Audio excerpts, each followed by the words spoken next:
Let's begin with the power button. Look at your phone carefully. On most phones, it's on the right-hand side or the top edge. Press and hold that button until you see your phone's brand logo. That means it's waking up. Once the screen lights up, you might see a lock symbol. Swipe up, or if your phone has a circle button at the bottom, press it once. Now, if it asks for a pin or pattern, enter it slowly. Take your time. Great. You've unlocked your phone.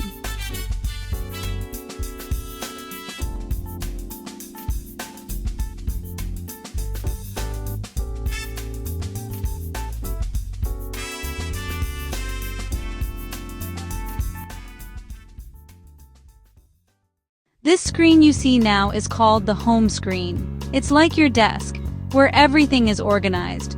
Those small pictures are called icons, and each one opens something. You'll see things like a green phone for calls, a message bubble for texts, a gear wheel for settings, and maybe a camera or gallery for your photos. If you swipe left or right gently, you'll find more pages. Try that. Left, then right. See? You're already doing great. If the words on your screen look too small, don't worry. We can fix that easily. Let's open Settings. That's the gear wheel icon. Tap it once. Now, scroll down slowly until you see Display. Tap that. Do you see something called Font Size or Text Size? Tap it. Move the bar to the right until it feels comfortable. There. Much easier to read, right?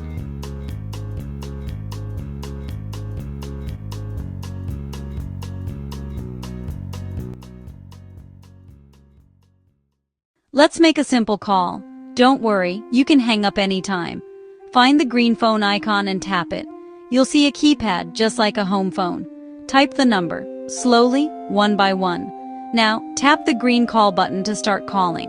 When you hear it ringing, that means it's connecting. To end the call, tap the red button. And if someone calls you, just tap the green button to answer. It's that simple, like picking up the phone in your living room. Now let's send a message. Tap the messages icon. It looks like a speech bubble. Then tap the small plus sign or new message button. Type the phone number or the person's name, then write your message below. You can say something like, "Good morning, how are you today?" When you're done, tap send. That's it. You just sent a text message. If you see a photo or paperclip icon, that's for sending pictures. Next, let's connect your phone to Wi-Fi. That's how you use the internet without spending your mobile data. Tap Settings, Wi-Fi. Wait a few seconds. Your phone will show a list of Wi-Fi names around you. Find your home Wi-Fi name and tap it. Now, enter the password carefully. Once you see a small check mark or the word connected, you're good to go. Remember, avoid using public Wi-Fi for banking or shopping. Those are not safe, so save that for your home internet. Let's say you want to use Zalo or YouTube. Go to the App Store if you're on iPhone or Google Play Store if you're on Android. At the top, tap the search bar and type the name, like Zalo. Then tap Install or Get. When it's done, tap Open. The app might ask for permission, like using your camera or contacts. If you're unsure, ask a family member or friend to help check it with you. Don't worry, you'll get used to it.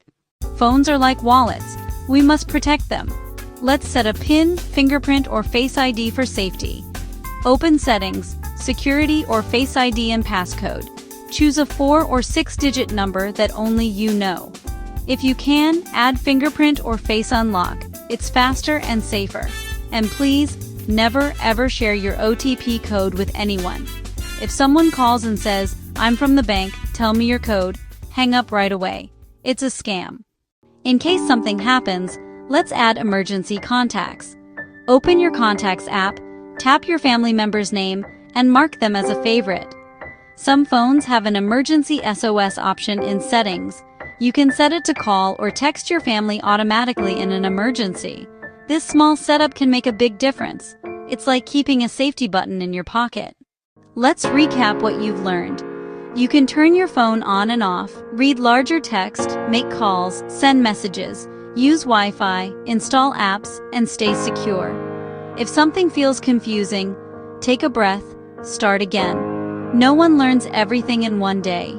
Even young people forget and look things up all the time. The important thing is, you're trying, and that's amazing. Technology changes fast, but learning never stops. If this video helped you, please like, share, and subscribe to EZSilver. We're here to help seniors live confidently with technology, one small step at a time. Next time, we'll talk about how to save photos and organize your memories safely. Thanks for watching, and remember, you've got this.